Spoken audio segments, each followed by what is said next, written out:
katakan sama orang tua kita apa? Udah mak, aku sama anak dan cucuku gak pada juga sampai datang ke rumahmu. Kalau mama belum bayar utang sama aku, ya kan? Mama bayar dulu itu utangnya sama aku, baru aku mau datang minta maaf sama mama. Ada nggak kira-kira kita kayak gitu? Ada? Nggak ada. Yakin? Di sini nggak ada. Ya.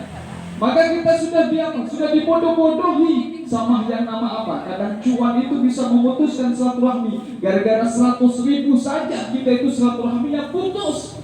Gara-gara apa? Sedikit aja masalah sama orang tua kita itu putus. Tengok itu di luar sana. Bukan mereka itu sibuk memutuskan silaturahmi, tapi mereka sibuk bagaimana satu dan satu kesatuan di dalam Islam.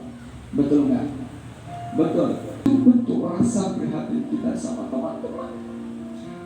Namun kita sekarang di sini apa? Orang tua mau datang ke rumah kita bilang apa? Nanti dulu lama jangan kemari. Mama nanti kemarin cuma habis duit kami aja. Mama kemarin cuma apa? Mau minta beras kan?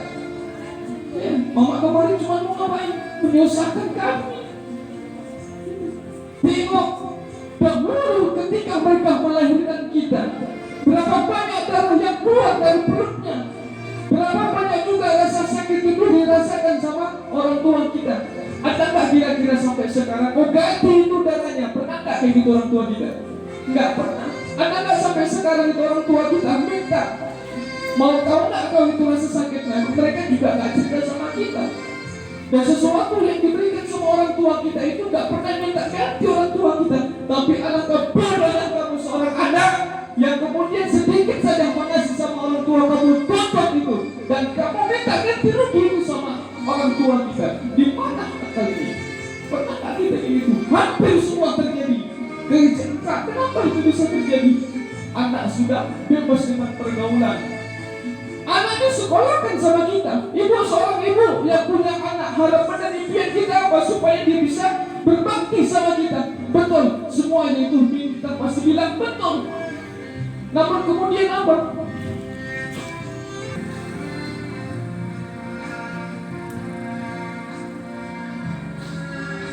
Harapan kita seperti itu. Anak kita sekolahkan supaya dia pintar. Itu harapan kita. Namun apa? Harapan itu gak sesuai mencapai impian kita. Satu saya sering ingatkan, bukan salahnya seorang anak yang tidak mau serius sekolah, tapi terkadang kita banyak marah sama anak. Kita banyak memberi makan dari hasil yang ada. Maka pada saat itu juga anak bakalan gak sukses dan berikan maksiat kepada Allah, dan semua akan durhaka sama ibu, karena sesungguhnya kita awalnya sudah mendurhakai anak kita, memberi nafkah dengan yang gak baik-baik. Maka sampai sekarang kita merasa itu. Dan orang tua, saya pernah dibilang sama orang tua saya, oh bang, kamu jangan pernah mengatakan sama aku bang, nanti kamu kualat. Itu pesan mama saya. Namun ketika saya tengok itu di luar anak-anak, ya Allah, mampu mereka menganiaya seorang orang tua, mampu menganiaya seorang orang tua. Lisannya mereka ini yang dulu cuma ibu banyakkan, kita dididik sama orang tua kita untuk ngomong yang baik-baik. Ngomongnya pun kita harus santun, harus lembut. Namun sekarang kita apa? Kita akhirnya kita dengan bahasa yang kasar. Ini tangan hanya jadi saksi kalau kita marah. Kamu mah, awas kamu mah. Pernah nggak kita gitu? Kita tuding aja orang tua kita. Setiap kali apa yang kita kasih, kita minta dipulangi. Padahal dia nggak pernah minta itu sama kita. Itu alangkah kita durhaka sama orang tua. Ridallahu ridalli walidayhi wa sakhatullah wa sakhatul walidayhi. Ridhonya Allah tergantung pada ridhonya orang tua kita, dan murkanya Allah tergantung kepada murkanya orang tua kita. Bagaimana mungkin hidup kita mau berkah? Bagaimana mungkin semua kita akan Allah kasih jaminan rezeki yang lapang kalau kita masih sehat sama Allah dan kita jadikan orang tua kita sebagai budak? Mama tolong datang kemari, aku mau pinjam urus ini anakku mak. Mama tolong datang kemari, belikan pempes mak. kita suruh. Di mana akalnya? Satu yang untuk membuat kita sukses semua. Saya pernah katakan dan itu saya alami sendiri. Saya mohon ampun sama orang tua saya. Saya mohon maaf sama orang tua saya. Namun kemudian orang tua saya di malam hari berdoa, ya Allah, jadikan anakku anak yang soleh ya Allah. Dan itu saya lihat sendiri, saya dengar itu doa orang tua saya. Gak ada namanya orang tua itu bikin anaknya itu maksiat dan terjumus, gak ada. Namun karena sebab doanya dia bersungguh-sungguh kepada Allah, maka alhamdulillah saya sudah dikasih hidayah oleh Allah. Maka itu orang tua kita gak pernah ya macam-macam sama kita. Doanya itu pasti. Cuman kadang kita yang gak tahu diuntung, kita gak tahu ditolong sama orang tua kita.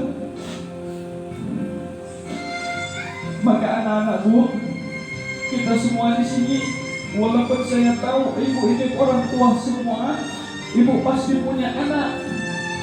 Jangan sempat apa yang kita beri makanan kepada mereka menghambat berbaktinya mereka sama kita. Makan dengan baik-baik, kasih sama orang tua. Tengok di dunia, tengok di luar sana. Apa? Dicekam juga tidak. Namun kenapa kita punya anak perempuan itu dikasih sama orang yang gak bertanggung jawab? Bisa jadi mereka pamit dari rumah kemudian melakukan zina di luaran. Bisa jadi karena setujunya kita mengeluarkan dia dari rumah, dia melakukan sesuatu yang hina di luar. Dia pulang lapor sama kita, Pak, aku sudah 3 bulan Pak hamil dengan si Bulan. Siapa yang salah? Anak kita atau kita yang ngasih izin dia keluar?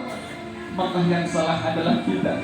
Bangga kita menjadi seorang ibu yang seperti itu. Kita pestakan lagi dia dengan hasil apa? Pinjam kita uang riba. Riba itu adalah sesuatu yang Allah lah. Itu kita berbangga. Pesta kita besar-besar kita undang untuk merayakan kemaksiatan yang telah dilakukan oleh anak. Maka saya di awal tadi sudah bilang, ayo kita kaji Bu. Islam itu banyak aturannya. Islam banyak memberikan solusi sama kita.